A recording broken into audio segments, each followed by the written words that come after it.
നമസ്കാരം. നിലമ്പൂർ ഉപതെരഞ്ഞെടുപ്പുമായി ബന്ധപ്പെട്ട പ്രചരണത്തിൻ്റെ ഏറ്റവും അവസാന ഘട്ടത്തിലാണ് നാം ഇപ്പോൾ. ഇന്ന് കൊട്ടിക്കലാശമാണ്. നാളെ ഒരു ദിവസത്തെ നിശബ്ദ പ്രചരണം കഴിഞ്ഞാൽ പിന്നീട് വോട്ടെടുപ്പാണ്. ഒരു കാര്യം വളരെ വ്യക്തമായിട്ട് ഈ സമയത്ത് പറയാം. ആര് ജയിക്കുമെന്നുള്ള പ്രവചനത്തിലേക്ക് ഞാൻ പോകുന്നേയില്ല. ആര് ജയിച്ചാലും ജയിക്കാൻ വേണ്ടിയാണ് എല്ലാവരും മത്സരിക്കുന്നത്. PV അൻവർ മുതൽ UDF-ഉം BJP-യും LDF-ഉം ഒക്കെ മത്സരിക്കുന്നത് ജയിക്കാൻ വേണ്ടിയാണ്. ഈ തെരഞ്ഞെടുപ്പിൽ ആര് ജയിച്ചാലും ഈ തെരഞ്ഞെടുപ്പിൽ ഏറ്റവും വലിയ രാഷ്ട്രീയ നേട്ടമുണ്ടാക്കിയത് ആരാണ് എന്ന ചോദ്യത്തിന് ഒരൊറ്റ ഉത്തരമേ ഉള്ളൂ. അത് ഫാസിസ്റ്റ് വർഗീയ സംഘടനയായ ജമാഅത്തെ ഇസ്ലാമി ഹിന്ദാണ്. ജമാഅത്തെ ഇസ്ലാമി ഹിന്ദിനാണ് ഈ തെരഞ്ഞെടുപ്പ് കൊണ്ട് ഏറ്റവും വലിയ രാഷ്ട്രീയ നേട്ടമുണ്ടായത്. എന്തുകൊണ്ടാണ് ആ രാഷ്ട്രീയ നേട്ടം? തെരഞ്ഞെടുപ്പിൽ ജയിച്ചിട്ടോ അല്ലെങ്കിൽ തെരഞ്ഞെടുപ്പിൽ ജമാഅത്തെ ഇസ്ലാമിയുടെ പങ്ക് അവരുടെ പ്രവർത്തനം കൊണ്ടോ അല്ല അവർക്ക് ഈ രാഷ്ട്രീയ നേട്ടം ഉണ്ടായത്. കേരളത്തിൻ്റെ പ്രതിപക്ഷ നേതാവ്, കോൺഗ്രസിൻ്റെ നേതാവ് ജമാഅത്തെ ഇസ്ലാമിക്ക് കൽപ്പിച്ച് നൽകിയ ആ വൈറ്റ് സർട്ടിഫിക്കറ്റാണ്. വെള്ളപ്പേപ്പറിൽ എഴുതി കൊടുക്കുന്നത് പോലെ അദ്ദേഹം പറഞ്ഞു, ജമാഅത്തെ ഇസ്ലാമി ഇപ്പോൾ പഴയ ജമാഅത്തെ ഇസ്ലാമി ഒന്നുമല്ല, അവർ മതരാഷ്ട്രവാദമൊക്കെ എന്നേ ഉപേക്ഷിച്ചിരിക്കുന്നു. മതരാഷ്ട്രവാദം ഉപേക്ഷിച്ച് കഴിഞ്ഞാൽ പിന്നെ ഫലത്തിൽ അവർ വർഗീയ ശക്തികളല്ല എന്നാണ് ശ്രീ VD സതീശൻ പറഞ്ഞു വെച്ചത്. VD സതീശൻ ഏതെങ്കിലും റോഡേ പോകുന്ന കോൺഗ്രസ് നേതാവല്ല. അദ്ദേഹം സംസ്ഥാനത്തിൻ്റെ പ്രതിപക്ഷ നേതാവാണ്, കോൺഗ്രസിൻ്റെ നേതാവാണ്. ഒരു കാലത്ത് രാജ്യം ഭരിച്ചിരുന്ന, പലവട്ടം നമ്മുടെ സംസ്ഥാനം ഭരിച്ച കോൺഗ്രസ് പാർട്ടിയുടെ ഏറ്റവും ഉന്നതനായ നേതാവാണ് പറയുന്നത് ജമാഅത്തെ ഇസ്ലാമി മതരാഷ്ട്രവാദമൊക്കെ ഉപേക്ഷിച്ചു എന്ന്. ഏതെങ്കിലും ഒരു ജമാഅത്തെ ഇസ്ലാമിയുടെ നേതാവ് തങ്ങളുടെ അടിസ്ഥാന പ്രമാണങ്ങളിൽ തങ്ങൾ മാറ്റം വരുത്തിയെന്ന് പറഞ്ഞതായി എനിക്കറിവില്ല. കേട്ട ആരെങ്കിലും ഉണ്ടെങ്കിൽ എന്നെ തിരുത്തണം. എന്തായാലും ജമാഅത്തെ ഇസ്ലാമിയുടെ ഒരു നേതാവ് അദ്ദേഹം പറയുന്നത് എന്താണ് എന്ന് നമ്മൾക്ക് കേൾക്കാം. ഇസ്ലാമിന്റെ വളരെ മൗലിക പ്രധാനമാണ് ഇസ്ലാമിന്റെ രാഷ്ട്രവും ഇസ്ലാമിക രാഷ്ട്രവും ഇസ്ലാമിക ഭരണവും എന്ന്. ആരാധനാ കർമ്മങ്ങൾ പോലും അതിനെ പൂർണ്ണതയോട് നിർവഹിക്കണമെങ്കിൽ ഇസ്ലാമിക രാഷ്ട്രവും ഇസ്ലാമിക ഭരണകൂടവും ഉണ്ടാവേണ്ടതുണ്ട്. ആരാണ് നമസ്കാരത്തിന് ഇമാമത്ത് കണ്ട്? ഇസ്ലാമിക രാഷ്ട്രത്തിന്റെ ഭരണ ഖലീഫയാണ്, അല്ലെങ്കിൽ അദ്ദേഹം നിശ്ചയിക്കുന്ന ഗവർണറാണ്, അല്ലെങ്കിൽ അവർ നിശ്ചയിക്കുന്ന ഉദ്യോഗസ്ഥരാണ്. ഷെയ്ഖ് മുഹമ്മദ് കാരക്കുന്നിൽ എന്ന ജമാഅത്തെ ഇസ്ലാമിയുടെ നേതാവാണ്. അദ്ദേഹം വളരെ വ്യക്തമായിട്ട് പറയുന്നുണ്ട്, ആരാധനക്രമം പോലും പൂർണ്ണമാകണമെങ്കിൽ ഒരു സ്ഥലത്ത് ഇസ്ലാമിക രാഷ്ട്രവും ഇസ്ലാമിക ഭരണകൂടവും തന്നെ വേണം എന്ന്. ഈ വാദം അദ്ദേഹമോ അദ്ദേഹത്തിൻ്റെ അനുയായികളോ അദ്ദേഹം പ്രതിനിധീകരിക്കുന്ന സംഘടനയോ ഇതുവരെ മാറ്റി പറഞ്ഞതായിട്ട് ആർക്കും അറിവില്ല. അപ്പോൾ ഏതർത്ഥത്തിലാണ് VD സതീശൻ എന്ന കോൺഗ്രസ് നേതാവ് ഈ ഒരു സർട്ടിഫിക്കറ്റ് നൽകുന്നത്? ജമാഅത്തെ ഇസ്ലാമിയുടെ പോളിസി മാറ്ററിൽ അഭിപ്രായം പറയുന്നത് 2 വോട്ടിന് വേണ്ടിയിട്ട് മാത്രമാണ്. പക്ഷേ 2 വോട്ടിന് വേണ്ടിയിട്ട് ഇവരിങ്ങനെ പലപ്പോഴും പല വിഡ്ഢിത്തങ്ങളും കാണിച്ചത് ചരിത്രത്തിലുണ്ട്. ശ്രീമതി ഇന്ദിരാഗാന്ധി രാഷ്ട്രീയ നേട്ടങ്ങൾക്ക് വേണ്ടി പഞ്ചാബിൽ മത തീവ്രവാദം വളർത്തി എന്നുള്ളത് പലരും പറയുന്ന കാര്യമാണ്. യഥാർത്ഥത്തിൽ കോൺഗ്രസിൻ്റെ തന്നെ ഒരു സൃഷ്ടിയായിരുന്നു ഭിന്ദ്രൻവാല. ആ ഭിന്ദ്രൻവാലയാണ് പിന്നീട് ഭസ്മാസുരനായി മാറിയത്. അതുപോലെ വളരെ ചെറിയ നേട്ടങ്ങൾക്ക് വേണ്ടി, അറിയാത്ത പണിക്ക് വേണ്ടി ചെന്ന് ചാടിക്കൊടുത്തതാണ് ശ്രീലങ്കയിൽ ശ്രീ രാജീവ് ഗാന്ധി. തമിഴരെ പ്രൊട്ടക്റ്റ് ചെയ്യാൻ വേണ്ടി, സംരക്ഷിക്കാൻ വേണ്ടി ചെല്ലുന്നു എന്ന് പറയുന്ന IPKF-നെ കൊണ്ട് തമിഴർക്കെതിരെ തന്നെ യുദ്ധം ജയിച്ചു രാജീവ് ഗാന്ധി. അതിൻ്റെ ഫലം എന്തായി എന്ന് നമുക്കറിയാം. ഇതെല്ലാം വളരെ സങ്കുചിതമായ അപ്പോഴത്തെ ആവശ്യങ്ങൾക്ക് വേണ്ടി, അപ്പോഴത്തെ രാഷ്ട്രീയ നേട്ടങ്ങൾക്ക് വേണ്ടി എടുക്കുന്ന വലിയ തീരുമാനങ്ങളാണ്. രാജ്യത്തിനുള്ളിലെടുത്ത നിരവധി തീരുമാനങ്ങൾ അങ്ങനെയുണ്ട്. അതിലേക്ക് പോയി കഴിഞ്ഞാൽ നമ്മുടെ സമയം പോകും എന്നുള്ളതുകൊണ്ട് ഞാൻ അതിലേക്ക് പോകുന്നില്ല. ഒരു പ്രധാനമന്ത്രിയെ, ഒരു മുൻ പ്രധാനമന്ത്രിയെ നഷ്ടപ്പെട്ട രാജ്യത്തിൻ്റെ ഒരവസ്ഥയെക്കുറിച്ച് മാത്രമായതുകൊണ്ടാണ് ഞാനിത് എടുത്തു പറഞ്ഞത്. ഇതൊക്കെ ചെയ്തതിൻ്റെ ഫലമാണ് ഇന്ന് കോൺഗ്രസ് എവിടെ എത്തി നിൽക്കുന്നു എന്ന് ഇവരൊക്കെ തന്നെ തിരിച്ചറിയേണ്ടത്. പക്ഷേ അതവരാരും തിരിച്ചറിയുന്നില്ല എന്ന് മാത്രമല്ല, നിലമ്പൂർ പോലെ വളരെ ഒരു 6 മാസം മാത്രമാണ് ആര് ജയിച്ചാലും MLA ആയിരിക്കുക. ആ ഒരു തെരഞ്ഞെടുപ്പിന് വേണ്ടി, വളരെ സങ്കുചിതമായ ഒരു രാഷ്ട്രീയ ലക്ഷ്യത്തിനു വേണ്ടി ഇത്ര വലിയ ചരിത്രബോധമില്ലാത്ത, രാഷ്ട്രീയ മര്യാദയില്ലാത്ത ഒരു നിലപാടാണ് ശ്രീ VD സതീശൻ സ്വീകരിച്ചിരിക്കുന്നതെന്ന് പറയാതെ വയ്യ. ആരാണ് ജമാഅത്തെ ഇസ്ലാമി? നിങ്ങൾ പെട്ടെന്ന് നോക്കുമ്പോൾ ജമാഅത്തെ ഇസ്ലാമി ചെയ്ത പല കാര്യങ്ങളെക്കുറിച്ചും നമുക്ക് വാർത്തകൾ കാണാൻ സാധിക്കും. പ്രത്യേകിച്ച് ജമാഅത്തെ ഇസ്ലാമി ബംഗ്ലാദേശ്. ഈ സൗത്ത് ഏഷ്യയിൽ ഹിന്ദുക്കളുടെ കൂട്ടക്കൊലയ്ക്ക് ഏതെങ്കിലും ഒരു ഓർഗനൈസേഷൻ ഏറ്റവും കൂടുതൽ ഉത്തരവാദിയാണെങ്കിൽ അത് ജമാഅത്തെ ഇസ്ലാമി അല്ലാതെ വേറെ ആരുമല്ല. കശ്മീരിലെ തീവ്രവാദികളും പാകിസ്ഥാനിൽ നിന്ന് കടന്നു വന്ന തീവ്രവാദികളും ഒക്കെ ഇവിടെ ഹിന്ദുക്കളെ കൂട്ടക്കൊല ചെയ്തിട്ടുണ്ട്. ഇപ്പോൾ പഹൽഗാമിൽ ഏറ്റവും അവസാനവും അതുതന്നെയാണ് നടന്നത്. പക്ഷേ ഏറ്റവും വലിയ കൂട്ടക്കൊലകൾ ഈ പ്രദേശത്ത്, ഈ ഭൂഗോളത്തിൻ്റെ ഈ പ്രദേശത്ത് നടത്തിയിട്ടുണ്ടെങ്കിൽ അത് ജമാഅത്തെ ഇസ്ലാമി എന്ന് പറയുന്ന ആ വർഗീയ സംഘടന തന്നെയാണ്. 1971 ബംഗ്ലാദേശ് യുദ്ധത്തിൻ്റെ സമയത്ത്, വിമോചന സമരത്തിൻ്റെ സമയത്ത് ഈ ജമാഅത്തെ ഇസ്ലാമിയുടെ ആൾക്കാരാണ് ഏറ്റവും കൂടുതൽ പാകിസ്ഥാൻ സൈന്യത്തെ സഹായിച്ചത്. പാകിസ്ഥാൻ സൈന്യത്തെ സഹായിച്ചു എന്ന് മാത്രമല്ല, ഹിന്ദുക്കളുടെ കൂട്ടക്കൊല നടത്തുകയും ഹിന്ദു സ്ത്രീകളെയും ബാലികമാരെയും പാകിസ്ഥാൻ ആർമിക്ക് വേണ്ടി അവരുടെ ക്യാമ്പുകളിൽ എത്തിക്കുകയും ചെയ്യുന്ന ഏറ്റവും നികൃഷ്ടമായ പണിയും ഈ സംഘടനയുടെ ആൾക്കാർ ചെയ്തതായിട്ട് ചരിത്രരേഖകളുണ്ട്. ഇതൊക്കെ ഇൻ്റർനാഷണൽ ക്രിമിനൽ ജസ്റ്റിസിൻ്റെ കോടതിയിൽ വിചാരണ നേരിട്ട കാര്യമാണ്. 2012 വിചാരണ നടന്നിട്ടുള്ളത്. മിനിമം ഒരു 2 ലക്ഷം മുതൽ ഒരു 4 ലക്ഷം വരെ സ്ത്രീകളെ ഇതുപോലെ സെക്സ് സ്ലേവ്, ലൈംഗിക അടിമകളാക്കുകയും അതേപോലെ ബലാത്സംഗത്തിന് വിധേയമാക്കുകയും ചെയ്തിട്ടുണ്ട് പാകിസ്ഥാൻ ആർമി. അതിന് അവർക്ക് കൂട്ടുനിന്നത് ഈ പറയുന്ന ബംഗാളി സംസാരിക്കുന്ന ഒരേ സംസ്കാരത്തിൻ്റെ പൈതൃകം പേറുന്ന ഈ ജമാഅത്തെ ഇസ്ലാമിയുടെയും ഇതുപോലെയുള്ള മത തീവ്രവാദികളുടെയും ആൾക്കാരായിരുന്നു. ബംഗ്ലാദേശിലെ ഏറ്റവും വലിയ രാഷ്ട്രീയ വിചാരണയായിരുന്നു 1971 യുദ്ധക്കുറ്റവാളികൾ എന്ന നിലയിൽ ഈ ജമാഅത്തെ ഇസ്ലാമിയുടെ നേതാക്കന്മാർക്കെതിരെ നടന്നത്. പലരെയും മരണത്തിന് വിധിക്കുകയും ചിലരെയൊക്കെ ജയിലിലാക്കുകയും ചെയ്തെങ്കിലും ഇപ്പോൾ മാറി വന്ന രാഷ്ട്രീയ സാഹചര്യത്തിൽ ജമാഅത്തെ ഇസ്ലാമിയുടെ തന്നെ 73 വയസ്സുള്ള അഷ്റുൽ ഇസ്ലാം എന്ന് പറയുന്ന കൊടും ഭീകരനെ, അയാളെ വിമോചിപ്പിക്കുകയാണ് പുതിയ മുഹമ്മദ് യൂനസ് ഭരണകൂടം ചെയ്തത്.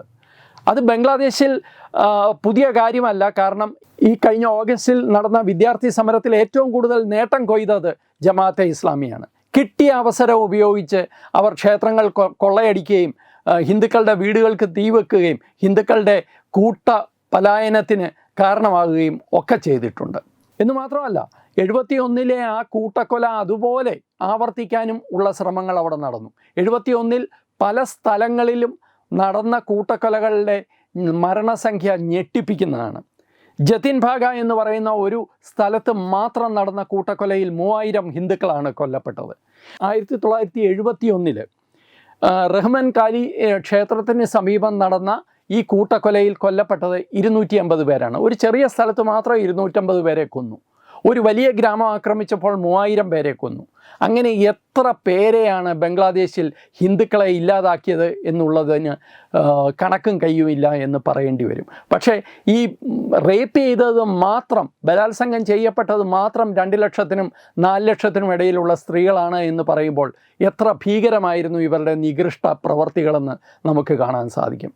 അതുകൊണ്ട് തന്നെയാണ് ജമാഅത്തെ ഇസ്ലാമിയുടെ നേതാക്കന്മാർക്ക് യുദ്ധ കുറ്റവാളികളെന്ന നിലയിൽ ബംഗ്ലാദേശിൽ വിചാരണ നേരിടേണ്ടി വന്നത്. ഇത് കേൾക്കുമ്പോൾ പറയാൻ പോകുന്ന ന്യായത്തെക്കുറിച്ച് ഞാൻ ആദ്യമേ അങ്ങോട്ട് പറയാം. അത് ബംഗ്ലാദേശിലെ ജമാഅത്തെ ഇസ്ലാമിയാണ്. ഇവിടുത്തെ ജമാഅത്തെ ഇസ്ലാമിക്ക് അങ്ങനെ യാതൊരു ബന്ധവുമില്ല. ഇവിടുത്തെ ജമാഅത്തെ ഇസ്ലാമി വളരെ നല്ല ആൾക്കാരാണ്. VD സതീശൻ പറയുന്ന പോലെ മതരാഷ്ട്രമൊന്നും അവരുടെ ചിന്ത പോലും ഇല്ലാത്ത ആളാണ്. ശുദ്ധ തട്ടിപ്പാണത്. ഓഗസ്റ്റ് 1941 ലഹോറിൽ വെച്ച് സയ്യിദ് അബ്ദുൾ അല്ല മൗദൂദി എന്ന് പറയുന്ന ആളാണ് ജമാഅത്തെ ഇസ്ലാമി ഉണ്ടാക്കിയത്. 1941 ഭാരതത്തിന് സ്വാതന്ത്ര്യം ലഭിക്കുന്നതിന് മുമ്പാണ്. അന്ന് മുതൽ ഇന്ന് വരെ വളരെ നിശബ്ദമായി, വളരെ കൃത്യമായി, ഒരേ ആശയത്തിൽ, ഒരേ ലക്ഷ്യത്തിനു വേണ്ടി പ്രവർത്തിക്കുന്ന സംഘടനയാണ് ജമാഅത്തെ ഇസ്ലാമി. മറ്റ് സംഘടനകളെ പോലെയല്ല, മറ്റ് മുസ്ലിം സംഘടനകളെ പോലെയല്ല. അവരൊരിടത്തും കാര്യമായി ബഹളം ഉണ്ടാക്കാനോ വലിയ പ്രസ്താവന യുദ്ധം നടത്താനോ അത്തരം കാര്യങ്ങൾക്കൊന്നും അവർ പോകാറില്ല. അവർ വളരെ നിശബ്ദമായി അവർ പ്രവർത്തിക്കുന്നവരാണ്. പക്ഷേ സൗകര്യത്തിന് വേണ്ടി അവർ അവരുടെ നിലപാട് മാറ്റാൻ യാതൊരു മടിയുമില്ലാത്തവരാണ്. അങ്ങനെയാണ് പാകിസ്ഥാൻ രൂപീകരിച്ചപ്പോൾ പാകിസ്ഥാനിലെ ജമാഅത്തെ ഇസ്ലാമി വേറൊന്നായത്. കശ്മീരിൽ പ്രശ്നം വന്നപ്പോൾ കശ്മീരിലെ ജമാഅത്തെ ഇസ്ലാമി മറ്റൊന്നായത്. ബംഗ്ലാദേശ് ഉണ്ടായപ്പോൾ ബംഗ്ലാദേശിലെ ജമാഅത്തെ ഇസ്ലാമി വേറൊന്നായത്. ഇതിൻ്റെ എല്ലാം ബാക്കി പത്രമായി ഭാരതത്തിലുള്ളത് ജമാഅത്തെ ഇസ്ലാമി ഹിന്ദുവായത്. യഥാർത്ഥത്തിൽ ഇവരുടെ ഒന്നും ആശയങ്ങൾ തമ്മിൽ യാതൊരു വ്യത്യാസവും ഇല്ല. ഉണ്ടെങ്കിൽ അവർ പറയട്ടെ. ഒരു വ്യത്യാസവും ഇല്ല. മതരാഷ്ട്രീയത്തിനു വേണ്ടി, ഇസ്ലാമിക ഭരണത്തിനു വേണ്ടി, ഹുക്കുമത്തെ ഇലാഹി ഇന്ത്യൻ ഉപഭൂഖണ്ഡത്തിൽ സ്ഥാപിക്കാൻ വേണ്ടി തന്നെയാണ് ഏത് ജമാഅത്തെ ഇസ്ലാമിയാണെങ്കിലും പ്രവർത്തിക്കുന്നത്. പക്ഷേ ഞാൻ പറഞ്ഞ പോലെ സാഹചര്യം നോക്കി നിലപാട് പുറമേ മാറ്റാൻ അല്ലെങ്കിൽ മിഠായി കവറിൽ പൊതിഞ്ഞ് വിഷം നൽകാൻ ഒരു മടിയുമില്ലാത്ത ആൾക്കാർ കൂടിയാണവർ. അതുകൊണ്ട് തന്നെയാണ് കശ്മീരിലെ ജമാഅത്തെ ഇസ്ലാമി നിരോധിക്കപ്പെട്ട് കഴിഞ്ഞപ്പോൾ അവരിപ്പോൾ പുതിയ നിലപാടുമായി രംഗത്ത് വന്നിട്ടുള്ളത്. കഴിഞ്ഞ 30 വർഷങ്ങളായി കശ്മീരിൽ നടന്ന ഓരോ തെരഞ്ഞെടുപ്പിനെയും പാരവെക്കുകയും തെരഞ്ഞെടുപ്പുകൾ ബഹിഷ്കരിക്കുകയും വോട്ട് ചെയ്യാൻ പോകുന്നവരെ ഭീഷണിപ്പെടുത്തുകയും ഒക്കെ ചെയ്തവരാണ് കശ്മീരിലെ ജമാഅത്തുകാർ. എന്നാൽ ഇപ്പോൾ അവർ ജനാധിപത്യത്തോടെ ചേർന്ന് നിൽക്കാൻ തീരുമാനിച്ചു എന്നാണ് കഴിഞ്ഞ മെയ്യിലോ മറ്റോ അവരുടെ പ്രസ്താവന വന്നത്. ശുദ്ധ തട്ടിപ്പാണ് എഗെയിൻ. ഇത് നാട്ടുകാരുടെ കണ്ണിൽ പൊടിയിടാനുള്ള തന്ത്രം മാത്രമാണ്. ഇനി ഇന്ത്യയിലെ മുഴുവനായിട്ടുള്ള പ്രവർത്തനങ്ങൾ എടുത്തു കഴിഞ്ഞാൽ ഞാൻ നേരത്തെ പറഞ്ഞ പോലെ വളരെ നിശബ്ദമായിട്ടാണ്. ചാനലുണ്ട്, മാധ്യമ പടയുണ്ട്, അതിൽ വളരെ ബുദ്ധിപൂർവമുള്ള ലേഖനങ്ങളും ബുദ്ധിപൂർവമുള്ള കുത്തിത്തിരിപ്പുകളും ഉണ്ട്, ചർച്ചകളുണ്ട്. ഇതെല്ലാം നമ്മളെല്ലാവരും കണ്ടുകൊണ്ടിരിക്കുന്ന കാര്യങ്ങളായതുകൊണ്ട് ഞാൻ അതിലേക്ക് പോകുന്നില്ല. പക്ഷേ ജമാഅത്തെ ഇസ്ലാമിക്ക് സൗദി അറേബ്യയിൽ നിന്ന് പണം ലഭിക്കുന്നുണ്ട് എന്നും ആ പണം ഇന്ത്യയിൽ ഇസ്ലാമികവൽക്കരണത്തിന് വേണ്ടി ഉപയോഗിക്കുന്നുണ്ട് എന്നും പറഞ്ഞത് 2021 ഇന്ത്യ വിഷൻ എന്ന് പറയുന്ന ചാനലിൽ ജോലി ചെയ്തിരുന്ന ഒരു സീനിയർ മാധ്യമപ്രവർത്തകനാണ്. അദ്ദേഹത്തിൻ്റെ ഒരു ഓഡിയോ ക്ലിപ്പ് പുറത്തായപ്പോൾ അറിഞ്ഞ വിവരമാണ്. അദ്ദേഹം ആ ഓഡിയോ ക്ലിപ്പിൽ പറയുന്നു, അദ്ദേഹത്തിൻ്റെ ശബ്ദം തന്നെയാണ് എന്നുള്ള പൂർണ്ണ വിശ്വാസത്തിലാണ് ഞാനിത് പറയുന്നത്. അദ്ദേഹം അത് നിഷേധിച്ചതായിട്ട് എനിക്ക് ഇതുവരെ അറിവില്ല. നിഷേധിച്ചിട്ടുണ്ടെങ്കിൽ അത് തീർച്ചയായിട്ടും തിരുത്താനും ഞാൻ തയ്യാറാണ്. പക്ഷേ അദ്ദേഹം ആ ഓഡിയോ ക്ലിപ്പിൽ അദ്ദേഹത്തെ ഈ ജമാഅത്തെ ഇസ്ലാമിയുടെ ഒരു നേതാവ് അദ്ദേഹത്തെ നേരിട്ട് വിളിക്കുകയും, താരിഖ് അലി എന്ന് പറയുന്ന ഒരു നേതാവ് നേരിട്ട് വിളിക്കുകയും, ഇന്ത്യ വിഷനിൽ ജോലി ചെയ്യുന്ന ചില റിപ്പോർട്ടേഴ്സ് ഇസ്ലാമിക ഡ്രസ്സ് ഉപയോഗിക്കുന്നില്ല, അവർ ഇസ്ലാമിനെ അപമാനിക്കുന്നു, അത് നിങ്ങൾ ശ്രദ്ധിക്കണം, നിങ്ങളാണ് അവരോട് പറയേണ്ടതെന്ന് നേരിട്ട് പറയുകയും ചെയ്തതായിട്ടായിരുന്നു അന്ന് വാർത്തകൾ പ്രചരിച്ചത്.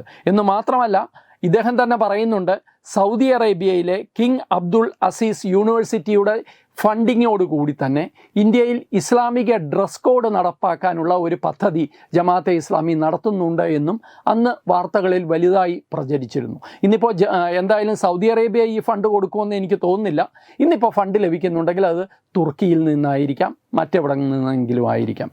എന്തായാലും ഇപ്പോൾ ഫണ്ടിങ് അത്ര എളുപ്പമല്ലാത്തതുകൊണ്ട് ആരെങ്കിലും മറ്റു മാർഗങ്ങൾ സ്വീകരിക്കുന്നുണ്ടോ എന്നുള്ളത് കേന്ദ്ര സർക്കാർ കണ്ണും കാതും കൂർപ്പിച്ച് ശ്രദ്ധിച്ചുകൊണ്ടിരിക്കുന്ന കാര്യവുമാണ്.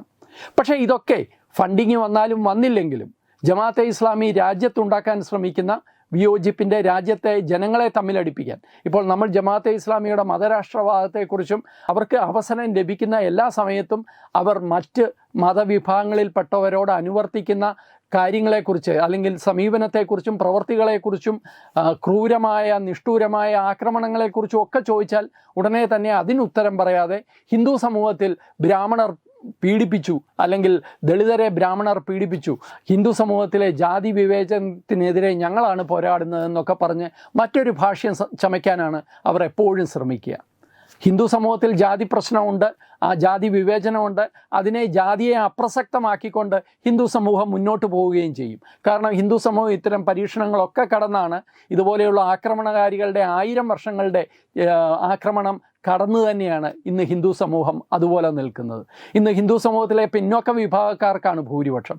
ആ പിന്നോക്ക വിഭാഗക്കാർ ഈ പറയുന്ന എല്ലാ തടസ്സങ്ങളും ഉണ്ടായിട്ടും സ്വധർമ്മം വിടാതെ പിടിച്ചു നിന്ന ആൾക്കാരാണ്. അവരെ തകർക്കുക അത്ര എളുപ്പമല്ല, അത് മറ്റൊരു വിഷയമാണ്. പക്ഷേ ജമാഅത്തെ ഇസ്ലാമിയെക്കുറിച്ച് ചോദിക്കുമ്പോൾ നേരെ ഫോക്കസ് മാറ്റുന്നത് ഹിന്ദു ധർമ്മത്തിൻ്റെ നേരെ ആയതുകൊണ്ട് പറഞ്ഞതാണ്. പക്ഷേ ഇതിന് കൃത്യമായ ഉത്തരം ശ്രീ വി.ഡി. സതീശൻ തന്നെയാണ് നൽകേണ്ടത്. കാരണം പരസ്യമായി അദ്ദേഹം പറഞ്ഞിരിക്കുകയാണ്, ജമാഅത്തെ ഇസ്ലാമി അവരുടെ പ്രഖ്യാപിത പോളിസിയിൽ നിന്ന്, പ്രഖ്യാപിത ലക്ഷ്യത്തിൽ നിന്ന് മാറിയിരിക്കുന്നു. അവർക്ക് മതരാഷ്ട്രവാദമൊക്കെ അവർ ഉപേക്ഷിച്ചിരിക്കുന്നു. അവർ ഇന്ത്യയിലെ ജനാധിപത്യത്തെ അംഗീകരിച്ചോ? ഇന്ത്യൻ പ്രധാനമന്ത്രിയായി ശ്രീ നരേന്ദ്രമോദിയാണ് ഭരിക്കുന്നതെന്ന് അവർ അംഗീകരിച്ചോ? ഇന്ത്യയിൽ BJP ആണ് ഭരിക്കുന്നതെന്ന് അവർ അംഗീകരിച്ചോ? ഇന്ത്യയിലെ ജനാധിപത്യ പ്രക്രിയ അവർ അംഗീകരിച്ചോ? ഇന്ത്യയിലെ വോട്ടിംഗ് പ്രക്രിയ അവർ അംഗീകരിച്ചോ?